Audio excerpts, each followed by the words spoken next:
I don't know if you're like me, but when there's a big challenge that comes along that I need to deal with, sometimes I do a better job of just rising to the occasion, fighting through it, getting done, and moving on than I do with the little issues of the day that seem to just wear at me and frustrate me and gnaw at my nerves. I don't know if you're like that or not, but I want to talk about it for a minute in your morning cup of inspiration.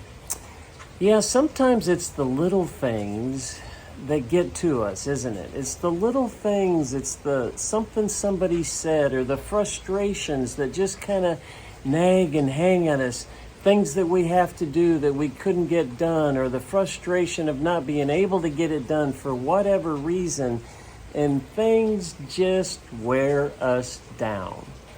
I was reading in the scripture where Paul kind of addresses that, and I want to share it with you as an encouragement and as direction for you. I'm calling these rules for a successful future, because Paul's no different than we were. And he says in the 2 Corinthians, the 4th chapter, starting at the 16th verse, he says, though our bodies are dying, our spirits are being renewed every day. Do you feel like your body is wearing down on you? I know mine is, and sometimes the mental strain can have a physical impact as well. But here's what he wants us to do. He says to never give up, always stay at it, number one. Then he says, our present troubles are quite small and won't last very long. Can you have that perspective to see those problems as they're not going to last long? They're really small issues. They're not big things. Then he goes on to say,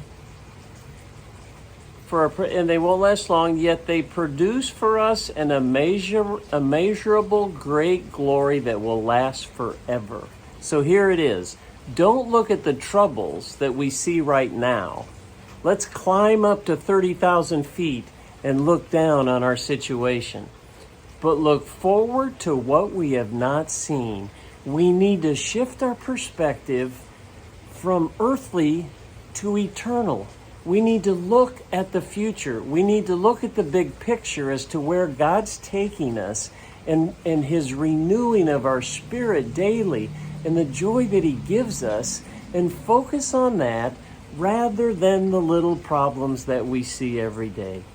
The last thing he says, and I'll close with this, for the troubles we see will soon be over, but the joy to come will last forever. Can you focus on that with me today?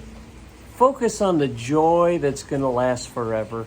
Let's focus on eternity and know that every day that we don't give up, every day that we don't focus on the little problems, every day that we look toward eternity, we can have joy here on earth. God bless. Thanks for joining me for that morning cup of inspiration, and we'll see you next time.